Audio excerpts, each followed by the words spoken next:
bone-shaking, load-destroying corrugations. Oh, rough. Real rough. He's on a rescue mission for two good mates. Husband and wife trucking team Joe and Nick Atkins are in strife on the edge of the continent. We've got a truck down at the moment with the wheel bearing and just too much work on. We've got Steve to do this run for us. Steve knows Joe and Nick's reputation is on the line. He has to win this battle with the notorious Gibb River Road. That's the end of that beautiful bitumen and the start of the bloody corrugations.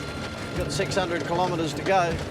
And every one of them a bone-shaking and load-bashing ordeal to endure. Here we go. There's the Pentecost River down there. The waters may look tranquil, but the hidden dangers beneath even have an old hand like Steve concerned.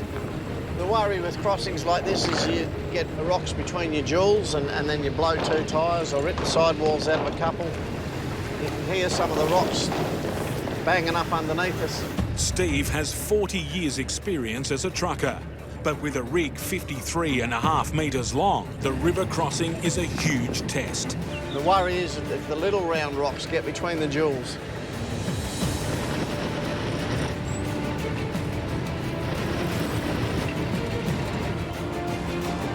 Righto, I better go and check that there's no rocks between my wheels. Let the dog have a drink in the creek. Watch out for crocodiles, doggy. While Steve checks his 62 tyres survived the crossing, Bella keeps an eye out for unwanted visitors. The tyres are intact, but the rough crossing has shaken Steve's load. Look at that, this one's moved across. You wouldn't think it would do it, but they do it.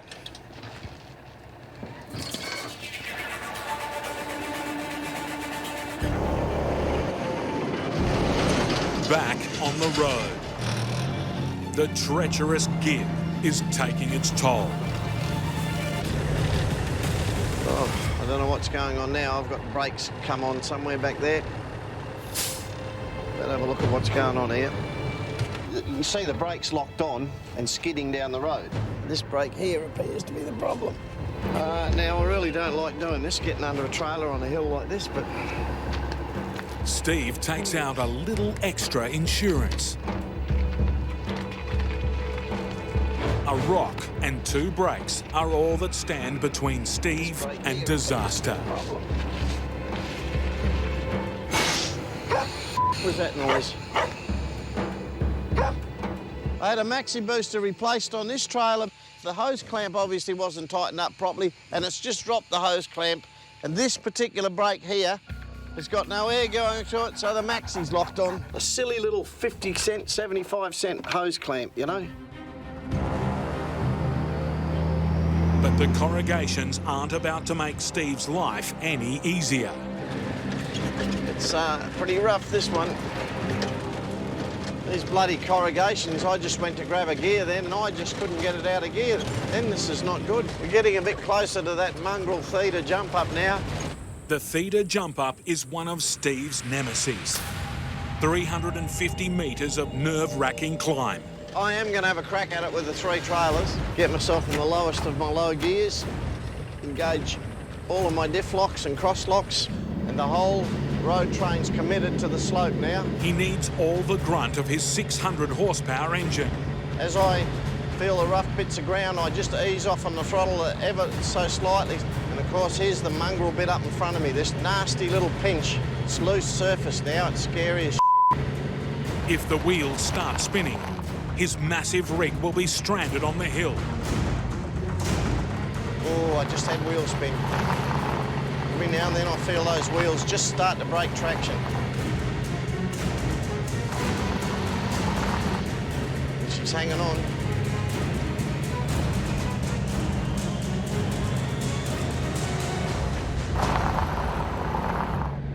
Feeder. That's the first time in my trucking career I've pulled three up here. Is finally conquered. On the notorious Gibb River Road, Steve's truck is bashed and bruised. Well, it's good to be nearly there. But not beaten. A grueling journey ends with a welcome reunion. Hey, how you going? Trucking mates Nick and Joe are thrilled to see Steve and his load make it to the coast in one piece. How are you, love? You good? Oh, this is good. I get two cuddles. It's really unusual for me in my life to actually get to a beach somewhere and to be able to sit back and enjoy good friends and look out over the ocean. An Outback legend has earned the right to kick back and relax. For 9 months of the year, husband and wife truckers Danielle and Anthony Haig live on board their rig in one of the loneliest places on Earth. No communications with the outside world, really. We're living in our own bubble here. In Australia's Northern Territory, the vast emptiness of the Barkly Tablelands is the couple's home away from home. He got so excited. And it's one big adventure for their 4-year-old son, Heath. He loves this life. His dad's meaning me. But for a city girl like Danielle, I hate bugs. it's taking time to adjust to life on the road. What? Look at it. Oh, yuck! Oh, seriously, can you kill it? The family are driving in a 2-truck convoy with their mate, Hazy. Their mission, find water in one of the driest places on Earth. We drill holes and hunt for water. The trucks are fitted with enormous industrial drills to pummel deep underground in search of subterranean water supplies. You don't know what's underground until you start drilling. It's quite disappointing when you don't get water. And For many Outback farmers, it's the only way to survive in this barren landscape. From Mount Isa, the water drillers are driving over 650 confronting kilometres to find water on Calvert Hill Station in the Northern Territory. Have a big whop of land here and they've got no water on it, so if they can get a bore in here, they can utilise their country a bit more and run a few more cattle. But getting there is a challenge. Hopefully we don't do any damage. Ahead lie dirt tracks littered with jagged rocks. Yeah, another flat tyre. Hopefully we don't get too many more. And hundreds of kilometres of dust-choked, unsealed roads. Day 1, and the water drillers hit problems before they even hit the road. Picked up a bloody manifold and exhaust in town there yesterday, but the exhaust is there, but the manifold's not there. It's crucial they get on the road quickly. Anthony hits the phone, trying to track down the missing manifold. No, it's not in the box, just the exhaust is in the box. Without it, the camp generator is useless. So he's just going to go and have a look out the back and see what's in there. And yeah, I suppose someone's going to have to go to town and pick it up. So there's another extra 400 k's. One missing part forces a 400-kilometre detour just to get to the starting line. no, you don't need it. Just the latest drama of life on the road for Danielle, Anthony and 4-year-old Heath. Our home on wheels consists of 2 shipping containers converted into living quarters. For 3/4 of the year, they literally live in a box on wheels. Try and fit all the Space is at a premium. As you can see, I just hid the eggs under there so they don't break. Danielle's talents don't stop on the home front. Watch my truck, mate. This rookie trucker now drives the big rigs. She's thrown away her L plates. No worries, thanks mate. Cheers. With Bye. time pressing, Anthony pulls the pin. The family will risk the journey without the spare part.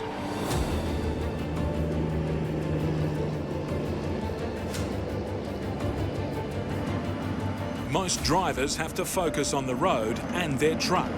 For mother truckers, there's added complications.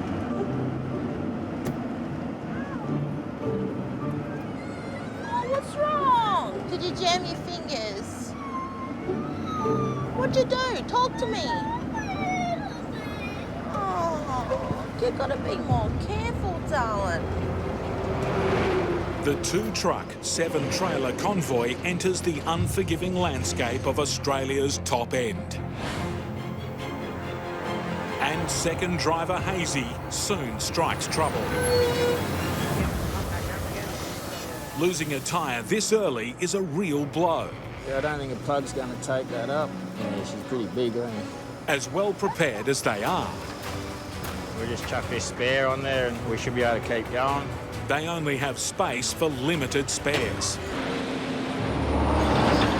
In this vast landscape, the roads are so long they can narrow to the width of a single vehicle. For road trains travelling at 100 kilometres an hour, there are some unwritten rules. Rule 1. Never let the wheels drift off the bitumen. We drop off to the side, like we'd just shower them in rocks and end up smashing their windscreen and stuff like that. Rule 2. Caravans give way to road trains. Probably. You wonder whether he's going to pull off or not.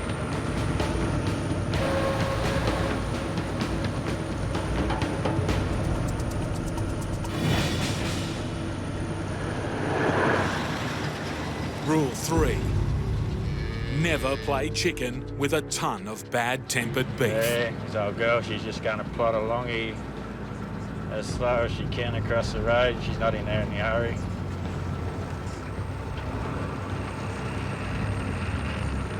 Yeah, you're right now, mate. The further north the drillers go, the rougher the tarmac becomes. Some of the country we can go into, you know, like we've gone 40 k's and done 7 tyres. Like, you're a fair way away from a tyre shop to get another tyre, so hopefully not much more will go wrong.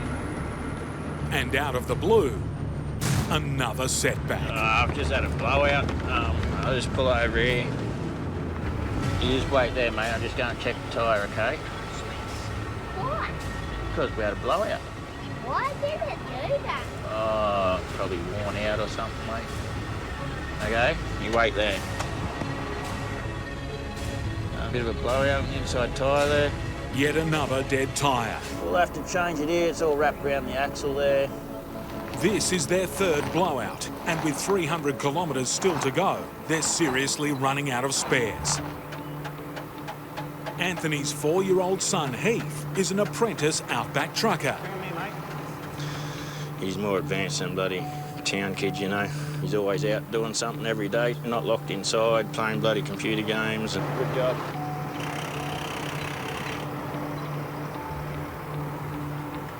Another flat tyre.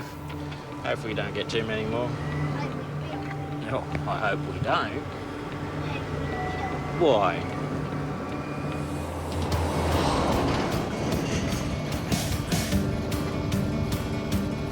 For a family that's used to life on the road, it's already been a challenging journey. Oh, my legs, sitting down, driving.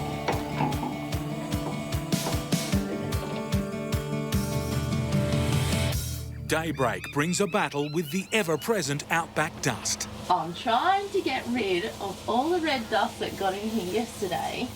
Outside, Dad discovers another serious problem for the family. He thought it wasn't tight enough, so he thought he'd tighten it up with a big steel bar. And In his enthusiasm to help out, young Heath has broken a grease cover on one of the wheels. the bearings will get hot and they'll seize, and then 2 wheels will fall off. He likes to try and help and make sure everything's right, so I suppose you can't blame him for that. Lucky you've got another one, eh, mate? You gonna help me put it on? Heath's handiwork is fixed. The convoy is back on track. The Calvert Road signals the start of 210 kilometres of rough as gas dirt track. Rookie trucker Danielle is driving one of the trucks. In the hot seat now, yes. Anthony is ahead in the ute, spotting trouble. Oh, righto, yeah. Anthony just worries all the time, and he reckons I go too fast. Hidden on the track are deep potholes filled with a superfine dust called bulldust. Yeah, Danielle, you got a few bulldust patches here. How do you get so you take it steady through? Yeah, righto, boss. Hard to spot and treacherous at speed, bulldust can choke the truck and blind the driver. Now we've got to go through a big bulldust patch. Oh well, can only wing it. The bulldust patches on Calvert Road are massive. Whoa, it's freaking me out. Driving blind, in danger of rolling her truck.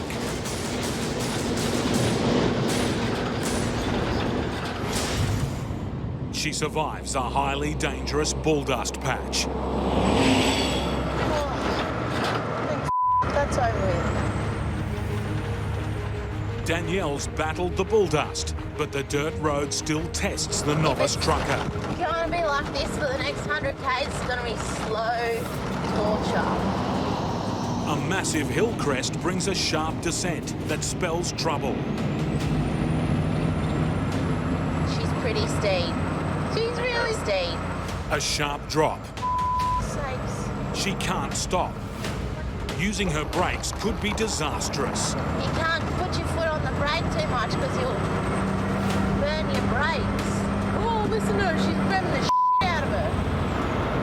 Oh, my hands are sweaty. Did it? Still freaked me out though. My palms are all sweaty. Finally, Danielle and the team make it to the first water drilling site at Culvert Hill Station. Yeah, we're going to put a bore down here for him. He's got no water in this area.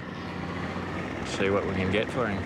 After 6 months without rain, there are no guarantees that the drillers will strike water. Station owner Will McMillan is desperate for Anthony and Danielle to be successful. His cattle are parched. An 8-inch drill head bores through hard rock in search of liquid gold.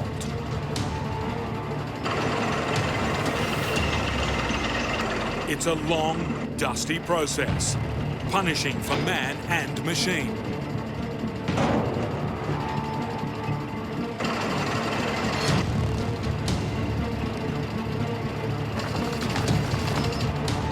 The drill has gone as deep as it can go, and the signs are not good.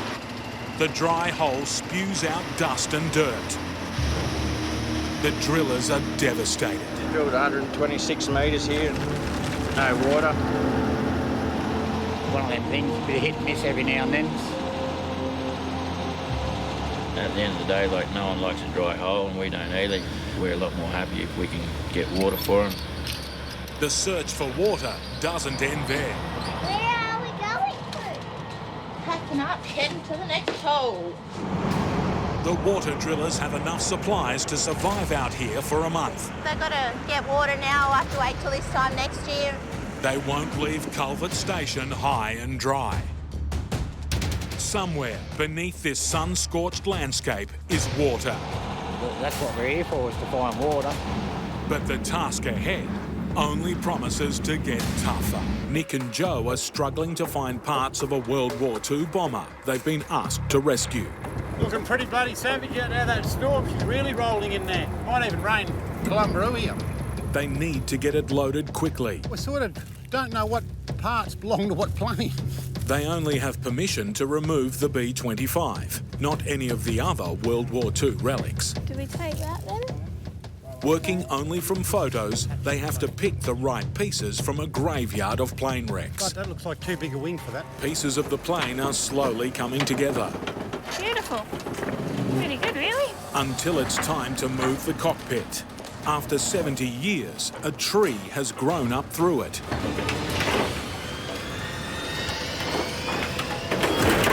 Pretty well in one piece. You out there? Stop! We had to have that all loaded and done. And now the fun part, we'll see how it travels. And I hope it's not deep because we're going to give it a lap.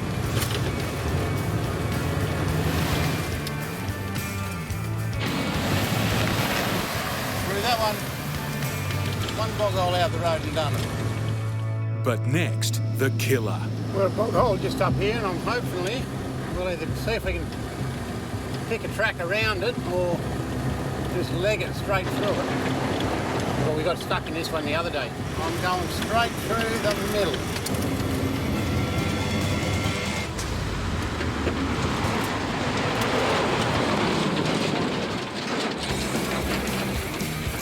What are you worrying about, dear? Absolutely nothing. See? Nick and Joe have beaten the bog that sunk them last time. You happy with that, dear? Next up, the Carson River. Fearsome in full flow, but not today. Well, Castle's just trickling. It's a good sign. But just up ahead, this isn't. I'd like to go straight through here, but it doesn't look like I'm going to be able to because it certainly looks a little bit boggy. A track around the bog is too close to trees. And that plane probably won't fit under there either. Nick scouts an alternative route. He's looking for drier ground, but the path is untried. I could probably sneak around through here, I think. He has little choice but to risk the detour. There's enough room in here. I should be able to sneak a triple around through there, I think. If I'm wrong, I'll sink to the arse. Setting off into virgin scrub. Hope it's not wet. It's a gamble, a path barely suitable for a four-wheel drive. Yeah, we'll do a bit of scrub bashing through here. Nick's trying to get a 50-metre, 42-wheeler road train through. But I've just got 3 trailers on. It's not really designed for 3 trailers through this track. The ground looks firm enough, but under the weight of 50 tonnes, it could be a very different story. Being 3, like, we've got to get out so wide off this little 2-wheel track anyway, and, you know, we could just sink to the arse in one of these little low pockets here, but so far so good. We've only got like 100, 200 yards to go. It's more than halfway through.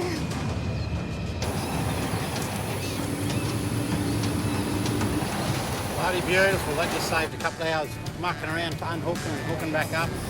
We're safely back on the road now. Just got to get around this bloody bend here. I don't know what everybody's worrying about. Bloody hell. Rightio, we're on a home run now. 1 bog hole. Another couple to go and we're done. Last little obstacle for the day, this jumper. We just got to unhook here. We never get up it, so I won't even try to get up. I just can't get enough bloody pace up to fly up there. Oh, I've got a plane on the back. I could fly up there. Oh! Before the hill, it's a chance to see if the bomber has survived through all the turbulence. No, it finally broke off that bit of tin. I think a lot more is going to be snapped by the time we get there, I think.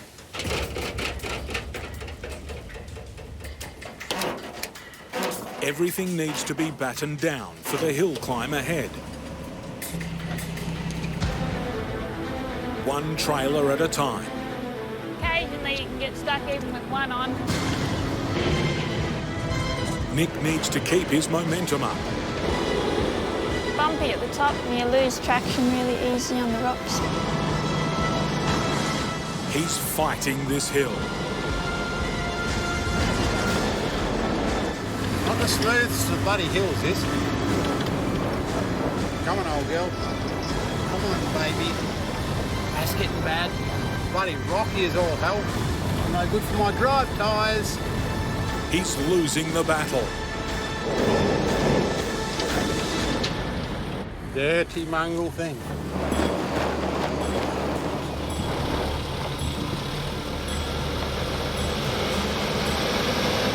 Didn't think I was going to get up there for a minute. Nick and Joe have double trouble on their hands. Threatening skies, and on the ground, bone shaking. Load destroying corrugations. We're going to suck every last breath out of everything we've got. This is the sort of stuff that'll just shake that plane a bit at this speed. Oh, rough, rough, rough. Real rough. After nearly 2 weeks away, Nick and Joe are almost home. We've only got 25 odd K of dirt to go, one more river crossing. So yeah, it's a nice feeling to get here in one piece without too many bloody dramas or hiccups. Then bitumen to the last 80K and happy. It looks like the priceless war relic has survived the worst of it. We made it.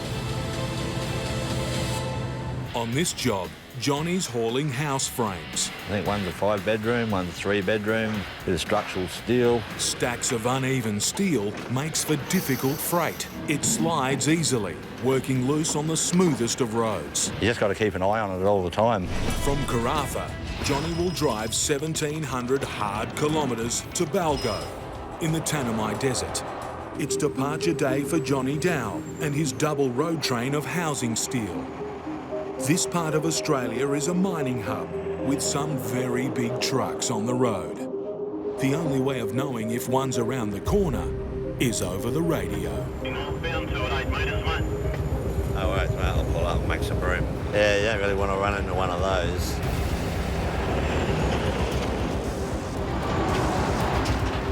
Johnny gets another urgent message. Mucking around near the last of your tyres.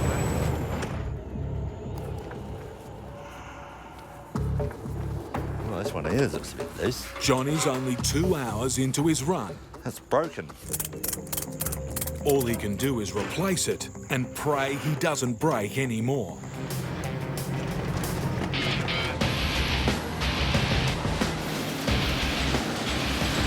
The Tanami comes out swinging.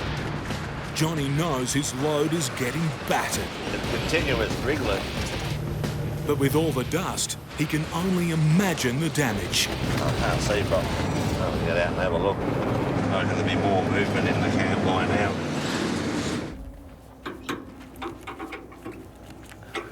Look at that. That one's broken, is it? Loose one. It's a depressing sight, especially so early on the dirt. I've probably only done 20 Ks out of 350. Johnny's only brought 20 spare straps with him.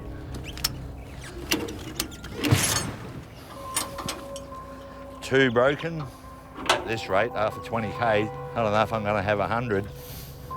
Further back, the news doesn't get any better. See that? Working its way back out, where it'll rub that strap and that one there will probably eventually rub through and snap. The day is wasting away. This might be one of those jobs where you wish you were getting paid by the hour.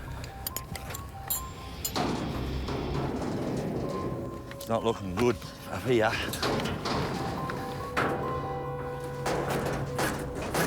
It's going to be a problem. He has little choice but to keep going.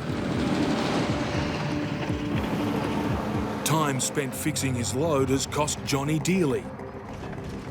If all had gone well, he could have made Balgo today. But now night is falling, and he's still got 200 kilometres to go. As Johnny stops for the night, the bad news gets worse. Yeah, that thing shit itself and fell all the way back now. The load has shifted even further. Johnny has 6 hours tomorrow to try and nurse his load into Balgo. Because they're not going to stay where they are, that's for sure. The shifting load isn't the only thing that's got Johnny spooked. Now he has to spend the night next to Wolf Creek, the setting for a horror movie about an Outback serial killer. There's a nasty bastard out there called Mick Taylor. I'll see if he's still there. After a restless night in the desert, Johnny's trying to kick-start his day. Got to have coffee, heart starter. Got to have at least 3 or nothing happens. Before turning to his truck problems, Johnny steals a peek at the infamous Wolf Creek crater.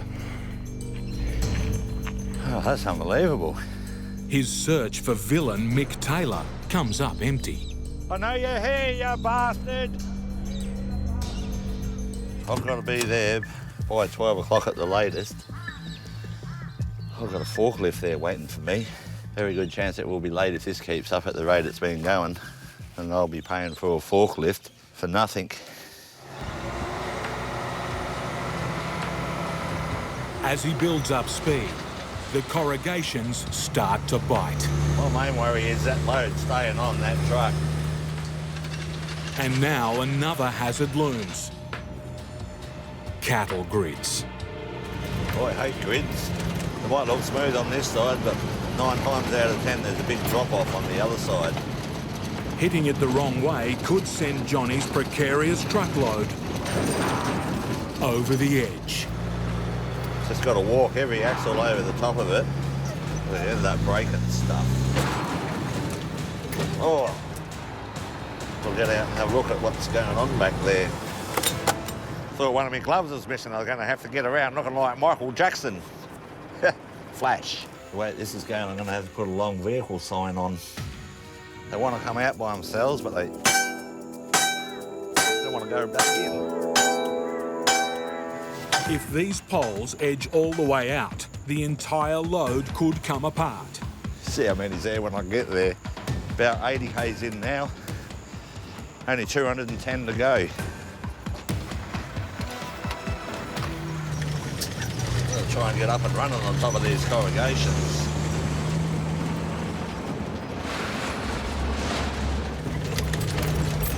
supposed to be there, I told them, around mid-morning or lunchtime. We're in mid-morning now, so we'll be battling to get there by lunchtime as well.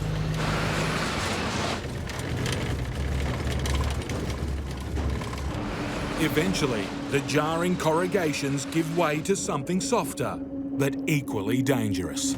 Sand holes. That's a deceiving hill, that. It's a slight grade that goes up and up, and there's been that much wheel spin there previous that it's just stirred it all up and made it like the beach. The beach is no place for a 30-ton truck, and Johnny's doing his best to avoid the patches of soft sand.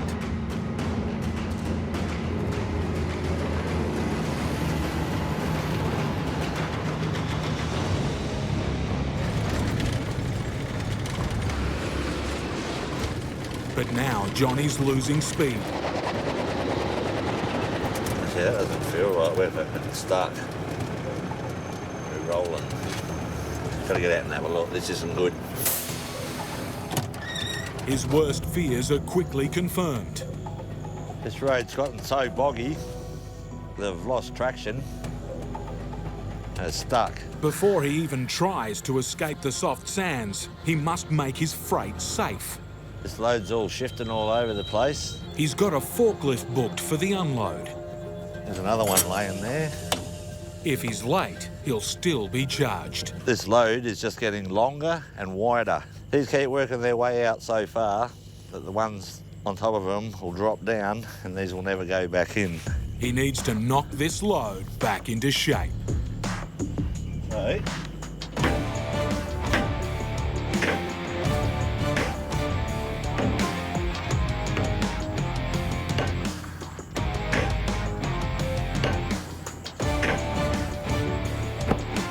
with the load secure, he can finally try and free his truck.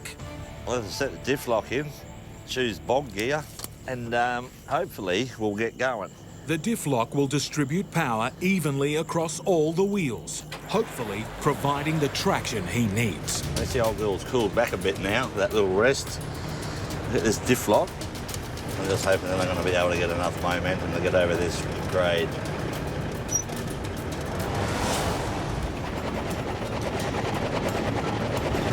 Not liking it. But it is moving. I'll go for another gear to get a little bit of rolling power. Well, we're getting good momentum now. We've got nearly 10 kilometres per hour. He's clear of the sand. Johnny's arrived at his drop-off point, only an hour late, and the frames are still hanging in there. Might not be exactly straight, but it's here. Until this steel is stacked neatly on the ground, it's Johnny's responsibility.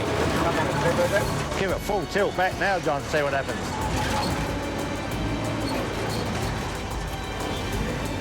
All right, lift it straight up now. If it starts creeping.